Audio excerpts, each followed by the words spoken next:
ചിന്നക്കനാൽ ഭൂമിയെ സംബന്ധിച്ചിടത്തോളം ഒരു തർക്കത്തിൻ്റെ ആവശ്യമില്ല. അത് സമ്പൂർണ്ണമായി ആ ഭൂമി റവന്യൂ ഭൂമിയാണ്. റവന്യൂ ഭൂമിയിലെ പുൽമേടുകളിൽ കാട്ടാന ഉണ്ടായിരുന്നു എന്നുള്ളൊരു സത്യമാണ്. അതല്ലാതെ അവിടെ നോട്ടിഫൈ ചെയ്തിട്ടുള്ള വനഭൂമികൾ ചിന്നക്കനാലില്ല. പക്ഷേ നിർഭാഗ്യവശാൽ ഫോറസ്റ്റ് ഡിപ്പാർട്ട്മെൻറ്റ് കഴിഞ്ഞ ഒരു 4-5 വർഷമായിട്ട് പല നോട്ടിഫിക്കേഷനുകളും ഇറക്കിക്കൊണ്ടിരിക്കുന്നു. ആദ്യം ചെറിയ ചെറിയ ഭാഗങ്ങൾ, ഇപ്പോൾ വിപുലമായ രീതിയിൽ അവിടെ ആ പ്രദേശത്തെ വനഭൂമിയാക്കി മാറ്റാനുള്ളൊരു ശ്രമം ഫോറസ്റ്റ് ഡിപ്പാർട്ട്മെൻറ്റിൻ്റെ ഭാഗത്തു നിന്ന് നടക്കുന്നു.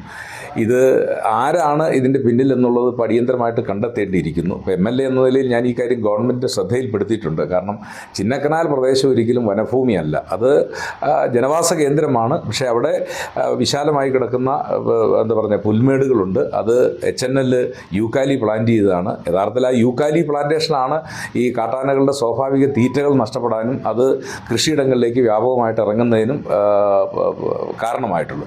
അപ്പം ഇപ്പോൾ വനംവകുപ്പ് നടത്തിക്കൊണ്ടിരിക്കുന്ന ഈ നീക്കങ്ങളെല്ലാം അടിയന്തരമായിട്ട് നിർത്തിവെക്കണം.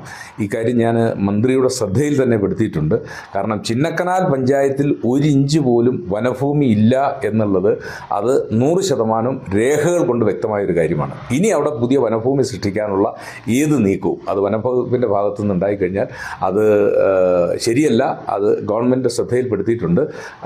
ഇക്കാര്യത്തിൽ വനംവകുപ്പ് തിരുത്തലുകൾ നടത്തും എന്നാണ് പ്രതീക്ഷിക്കുന്നത്. അല്ലെങ്കിൽ വേണ്ട ഇടപെടലുകൾ ഞങ്ങൾ ജില്ലയിലെ 5 MLA മാരുടെ ഭാഗത്തു നിന്നും ഉണ്ടാകും എന്നറിയിക്കുകയാണ്.